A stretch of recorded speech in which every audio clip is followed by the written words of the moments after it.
Yeah, I have a quick story on that. So I have a friend who is a digital nomad, and he's from Chicago, but he is kind of like living abroad. He's lived in Mexico, Brazil, and now he's in Peru, and he keeps his stuff in storage here in Chicago.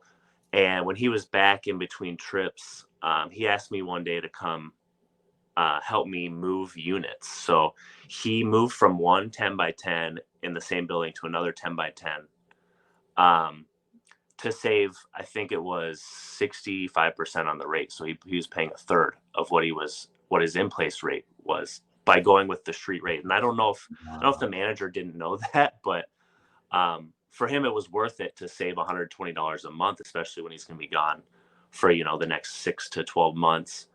Um, and I told him, this rate isn't going to last very long. Like they're going to jack you up like 3 to 6 months, probably close to where you were before. But for him, it was worth it. I think for most people, it's not worth it. And I was able to get some headshots out of the deal. I told him I'd help him move units. He took some pictures of me in the storage property. So where I got my storage. That was a good trade, man. That was a good trade.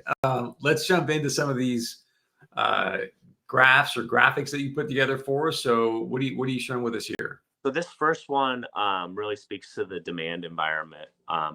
During COVID, home sales were a huge part of the increase in demand, especially if you look at the markets that did the best